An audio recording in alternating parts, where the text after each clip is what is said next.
How are we doing, guys? Today we were in Flowery Branch, and this was actually a showing for a retail client that wants to get a house to live in, as well as possibly rent out some of the rooms or make it a rental after they move. This did not quite turn out how we thought it was, so this is kind of an interesting story. We're trying to help a buyer buy an older house, okay? And this kind of applies if you're looking to sell an older house as well. And you need kind of an agent that is more experienced in doing the flips and renovations like I do, that can show you what a lot of these things mean. Because obviously your house is not going to have as much wrong with it as this house does. This was a crack house. So we're going to show you a couple things, but your house may have one or two of these little issues. I'm going to kind of tell you what buyers see when they walk through houses, okay? So the first thing is going to be a crack like this. I know that we've talked about, selling an older home. It may have some sort of foundation shift. This is probably not a major issue. But what I will tell you is I would at least kind of patch it up before I list it. What you don't want is some inspector going deeper and deeper down the rabbit hole.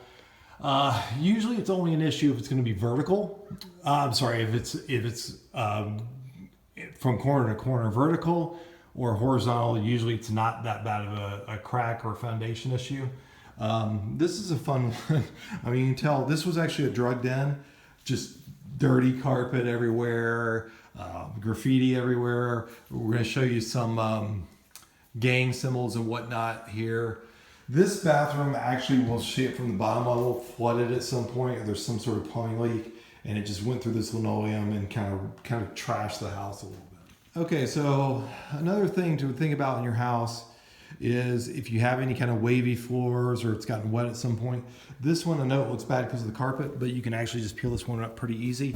And this is the subfloor, and it's actually in good condition. You can tell they were living without any kind of carpet because of paint and stuff.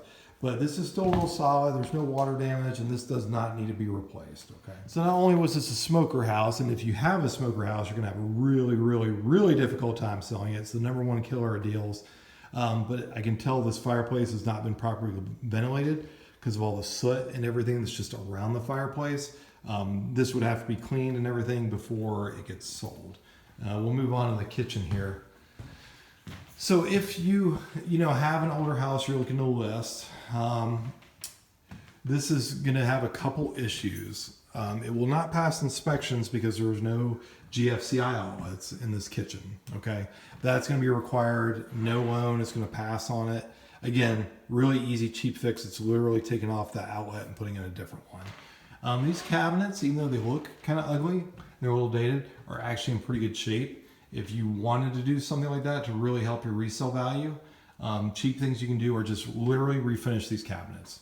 Change the pool hardware, get it sanded down and painted. This is real wood. They're in good shape. You don't even have to take them off the wall.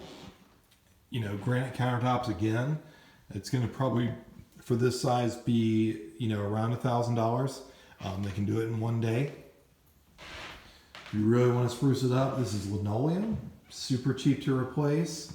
Again, you don't have to put hardwoods or something like that in this price range. This is under $200,000. I just do it with linoleum. Okay, so if you've been a real estate agent in Atlanta for a little bit while, or the other Atlanta realtors, they're probably used to dealing with some drug houses here and there. There are some gang symbols and whatnot in this room. Luckily, my buyer was privy to all this information. He told me all this. So this is something interesting.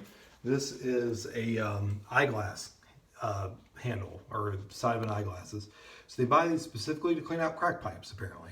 All right, so they just use that. I didn't learn that until today, but my buyer actually showed me that. Yeah, this is, it's been obviously broken into and graffitied and all that fun stuff. So this is something where, somebody with an investment background, construction background like myself and my team have, is we think about things a little bit outside the box that most Atlanta realtors would not. This is at the bottom level, and it has a full bathroom. Not obviously, again, this house is in pretty rough shape, but and this huge bedroom here. So if you're kind of thinking outside the box a little bit, what I would do if I wanted to use it where I lived in the upper level and rent out the bottom level, I would literally put, a sheetrock wall here, block it off, and have this be the entrance. You kind of lose your garage a little bit, but your tenant can come in through here. You know, you'd probably get $500-600 a month in this area just for renting a 1 bedroom, 1 bath. But again, it's just something, if you were going to use the whole house anyway, it's a way to make some extra income or kind of market this house to more of an investor mindset for buyers.